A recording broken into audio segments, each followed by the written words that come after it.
ये पोएम आमे आलोचना करिबा जोटा कि बहुत इम्पोर्टेंट आमे ऑलरेडी आलोचना करि सारिचे डैफोडिल्स एवं साम ऑफ लाइफ। आज टेलीविजन आलोचना करिबा। टेलीविजन भी तमर बहुत इम्पोर्टेंट कहीं साइंस पिलांकर मनी मैडनेस आसी तमर टेलीविजन रु आसी पारे पिला माने देखिबा द एटी टेलीविजन जमती कि लिखाई the most important thing we have learn कौन जानिले ना so far a children are concern पिला मानक पई ना is never never let them near your television. Television सामना रे छाड़िबा कथा नुहे। सेट और बेटर बेटर हम कौन ना still just don't install the idiotic thing. से इडियोटिक थिंग टाको इंस्टॉल करो नाही जोटा कि टेलीविजन ताको कह जाउची बुझी होची। तेणु यही अच्छी तेणु आमे आउ आलोचना न करिकी आमे कौन करिबा ना आमे क्वेश्चन आंसर गुड़िक आलोचना करवा। 12टी क्वेश्चन अच्छी तापरे आमे जीवा नॉन डिटेल स्टडीज को। तेणु देख पिला माने what is the most important thing we have learn. आमे कौन बहुत गुरुत्वपूर्ण जिनस जानिलु ना उत्तर होची the important thing that the poet says about children that the television is that we should by no means कौन जानिलु ना we should by no means let them sit कौन सी उपाय तांको बसैवा कथा नुहे to stare at the television set नहीं कि टेलीविजन सेट पाखे बसैवा कथा नुहे। नेक्स्ट प्रश्न जे what important thing that the poet says about children and TV. Same प्रश्न नहीं कि चिल्ड्रेन एंड टीवी ऊपर कौन कहते the important thing that the poet says about children and TV is that parents should not let the children watch TV. Let माने छाड़िबा कथा नुहे। Parents should not let their children watch TV. TV watch करिया पई छाड़िबा कथा नुहे। 3 number अच्छी कौन what is the poet's advice to the parents. हाँ आ गोटे और अच्छी what does the poet advice the parents. Parents को कौन एडवाइस करचंती ना इंस्टॉल न करबा पई बेटर हो नहीं कि सेटा the poet advises the parents not to allow the children to come closer to TV. TV पाख को आसवा को जमा छाड़िबा कथा नुहे। बिसाइड्स ता व्यतीत से कहते ही कॉल्स अपन से रिक्वेस्ट कर them not to install install करबनी it for the betterment of the children, not to install this idiotic box and but not to install television for the betterment of the children। बुझी होची same answer थिबो। तापर 4 नंबरटा देखिबा what is the still better option. Still better option कोटा ना not installing the TV. The poet says that it would still better not to install the idiotic box at our home that destroy the children's creativity को destroy कर दूची। सर्जनात्मक चिंताधारा को destroy कर दूची नहीं कि। Next प्रश्न what is the TV set compared with. TV set क्या सहित तुलना हेछि क्या सहित तुलना हेछि ना TV set is compared with the idiot box नहीं कि मूर्ख बाक्स सहित कंपेयर हेछि that performs a lot of mischief नहीं कि इडियट बॉक्स सहित कौन तुलना होती लिख दे पार। नेक्स्ट हूँ what has the poet watched in every house. प्रत्येक घरे कौन देखा पाती। प्रत्येक घरे कौन देखा पाती ना the poet has watched the children spending their time looking at the picture on TV screen. प्रत्येक घरे से देखा देखा पाउछन जे कौन ना the poet has watched that children पिला माने स्पेंडिंग दैट टाइम समय अतिबाहित करुँच looking at the pictures on the TV screen picture देखी देखी which has become a common feature nowadays. वर्तमान यहाँ गोटे कॉमन फीचर हो जाए। 7 क्वेश्चन अच्छी कौन ना 7 क्वेश्चन हाउ डू जानी पिला माने कर दे परिवो। How do children act while watching TV. TV watch कला बेले चिल्ड्रेन माने पिला मानकर बिहेवियर कौन थिला कौन केमिति कौन करुले शोइथिले बसथिले कौन नहीं कि वाइल वाचिंग टीवी देखाई लिखाई while watching TV children sit or lie around the TV set in a lazy position रे बसुथिले इटिंग एंड स्पिलिंग खाऊथिले एवं माने एपट सेपट खेली दउथिले कौन खाइबाटा इटिंग स्लीपिंग माने कौन स्पिलिंग स्नैक्स खाऊथिले जो एपट सेपटे खेली दउथिले forgetting about their own selves निज को भूली जाउथिले नहीं कि टीवी देखला माने तो टीवी देखा को मना करछन्ती पूरा स्ट्रिक्टली पिला मानको नहीं कि नेक्स्ट क्रिएटिविटी सब खोई दउछन्ती अच्छा throw light on children's behaviour while watching TV सेही सेम जिनस तथापि देखिदेबा तेणु वाचिंग टीवी बेले कौन बिहेवियर तांकर पिला मानकर ना while watching TV the children sit at is eat and spill snacks नहीं कि sit like a lazy person एमती लिखिदे पार आउ eat and spill snacks snacks जो खाती से स्नैक्स बा से स्नैक्स गुड़िक खाऊचंती एवं खेल दौरान 9 प्रश्न कौन 9 प्रश्न दे सीट एंड सीट से माने बसंती एवं देखती बसंती देखती why does the poet repeat the word sit and stare को कहीं रिपीट करिसेंती कहीं ना the poet repeats the word sit and stare to bring home the fascination with which children watch TV नहीं कि to bring home the fascination with which children watch TV माने माने देखैबा पाई माने शो करिबा पाई जे पिला माने केमिति टीवी देखंती नेक्स्ट 10th रो प्रश्न देखिबा what does the poet say about what is shown on TV TV रे कोन देखा जाउची बोली कोन कहिसंती टीवी रे कोन चलीची टीवी रे the poet says that TV becomes a harmful addiction for the children बहुत खराब because they watch too much hypnotized by it से माने बसीभूत हो जाउछन hypnotize माने बसीभूत हेबा and are absolutely drunk with all the ghastly rubbish things ये जो घास्टली rubbish thing जो खराब जिनस गुड़ाक आसुची से माने पी जाउछन से माने जेमती नहीं कि 11th क्वेश्चन कौन अच्छी what are the undesirable consequences of watching TV undesirable consequences फलाफल कौन watching TV टीवी देखिले undesirable consequences फलाफलटा कौन नहीं कि तो प्रश्न उत्तर कौन अच्छी the undesirable consequences कौन फलाफल कौन रोची watching TV are very harmful to children बहुत harmful TV rots the sense माने आमर इंद्रिय गुड़ाक से सड़े दिए टीवी kills the imagination आम कल्पना को मारी दिए clogs and clutters of the mind को जड़ कर दिए and rost the power of thinking चिंता शक्ति को सड़े दिए a child cannot differentiate between a fantasy and a fairyland fantasy और fairyland भितर differentiate से करि पारे नाही लास्ट प्रश्न देखिबा पिला माने 12 नंबर प्रश्न what poetic device What poetic device does the poet use in the extract? Give example.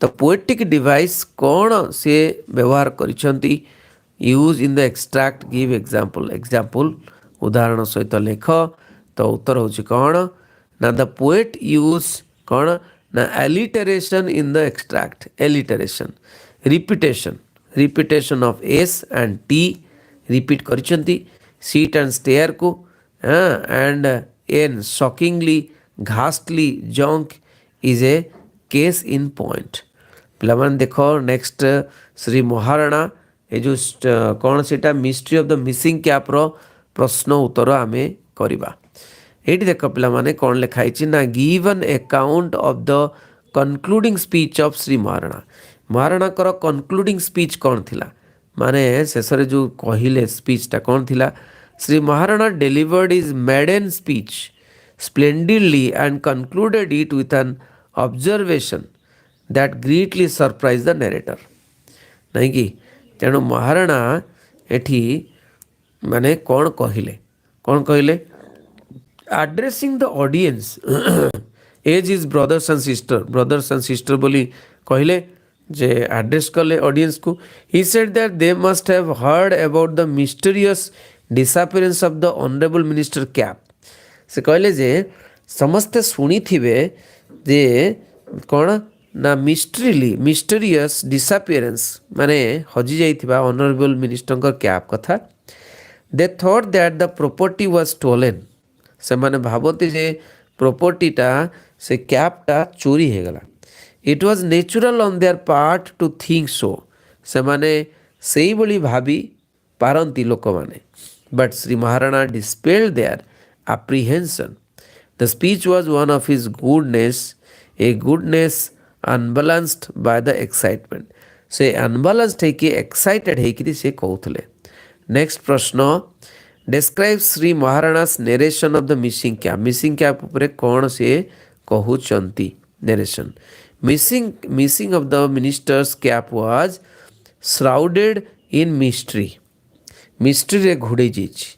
The narrator saw now the minister is big, bright and clean head. ବର୍ତ୍ତମାନ ନେରେଟର ବା ରାଇଟର ଦେଖିଲେ ମିନିଷ୍ଟରଙ୍କର ମାନେ କ'ଣ ନା ବହୁତ ବଡ଼ ମୁଣ୍ଡ, ଧଳା ମୁଣ୍ଡ ଏବଂ ଉଜ୍ଜଳ ମୁଣ୍ଡ ଏବଂ କ୍ଲିନ୍ ମୁଣ୍ଡ. ଶ୍ରୀ ମହାରଣା କାହିଁକିନା ଟୋପି ନଥିଲା.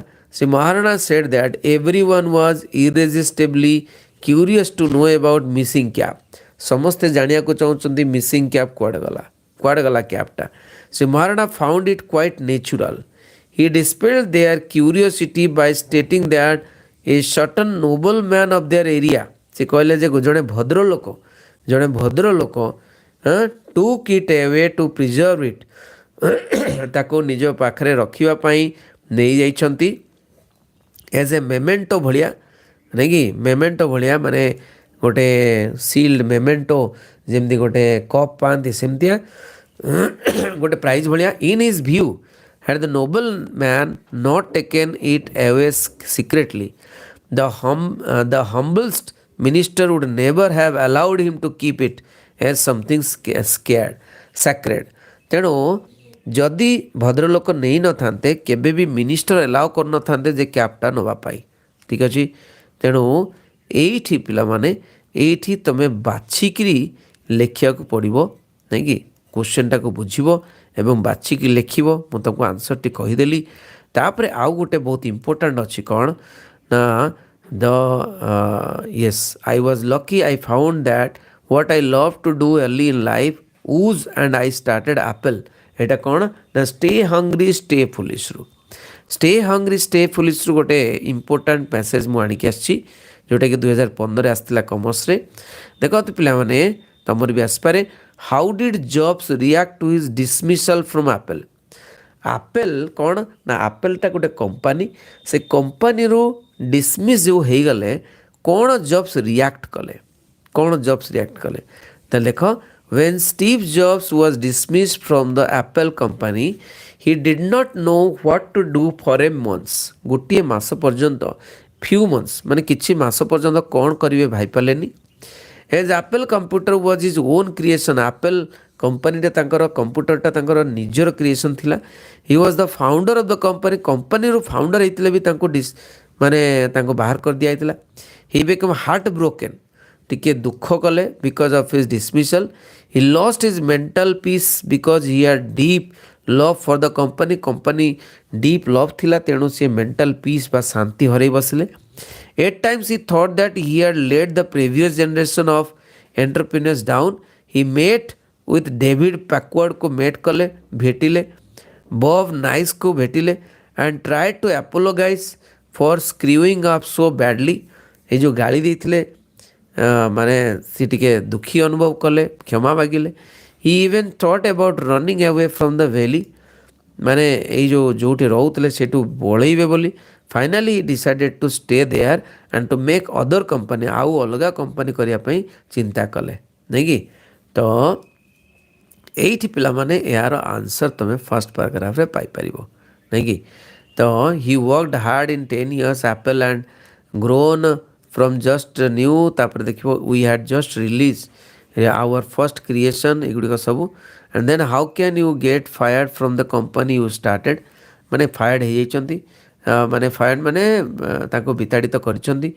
Apple grew, we had hired someone I thought was very talented to run with, but then our vision of the future began when we did our board of directors. so 30 I was out, माने 30 वर्ष तांको बाहर कर दिया गला.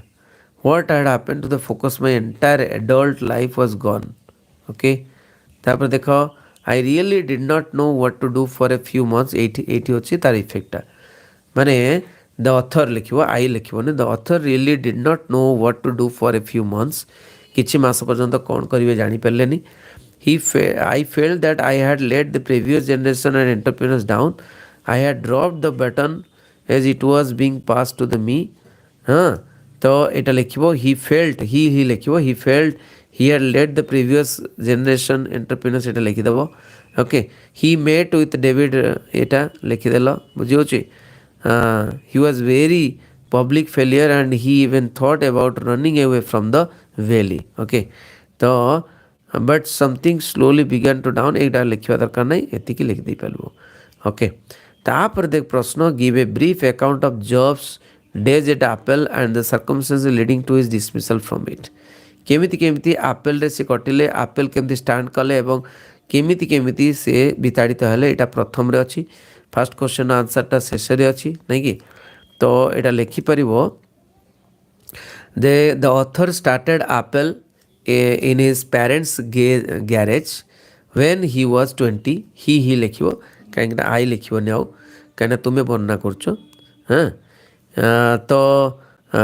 he worked with wood ସହିତ ସେ work କଲେ for 10 years and grew apple ନାଇଁ କି okay ଆପେଲକୁ and Apple had that's why Apple had grown from just the two of us in a garage into $2 billion company को पहुँचे देले and with over 4,000 employees भी लिखिदेव नहीं कि yes and they also had their first creation that is Macintosh so but when he just turned into 30 he was fired माने तांको बाहर कर दिया गला ओके कौन कारण थिला से कारणटा भी लिखियो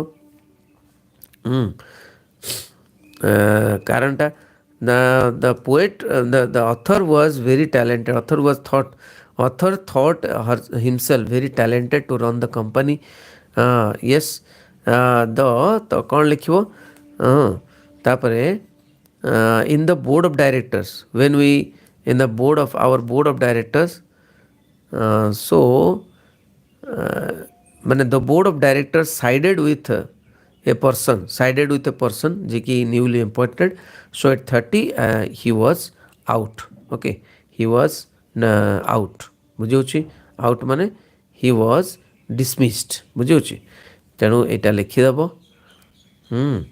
तेणु पिलामाने समस्त को गोटे कथा कहबी समस्ते कौन करिवो ना समस्ते शांत मनरे परीक्षा देवाको जीव एवं तमर मंत्र होची इंग्लिश इज इजी इंग्राजी बहुत सहज एटा मनरे बारंबार मने पकेइबो मो मंत्रटी जे इंग्लिश इज भेरी इजी इंग्राजी बहुत सहज कहीकि मने पकई तुम परीक्षा देवाको जीव बुझे तो मने पकई परीक्षा देवाको जीव बारंबार कहीं तुम भावना में बहुत बड़ा बल है भावना जमीती कर सेमिति फल पाइब तेणु प्रथम क्वेश्चन पढ़ आराम से भाभी चिंतिकी खोजिकी पैसेज रु आंसर दब आ जो प्रश्नटा इजी लगुचे सेटा आगे करदेव किसी प्रॉब्लम ना कि पैसेजटा आगे कले भल ठीक अच्छे कौन सी गोटी भी प्रश्न छाड़ब ना इवेन ग्रामर जहाँ आसूची ताहा करिवो जोटा मन में पड़ो ताहा करिवो ठीक अच्छे किंतु प्रत्येक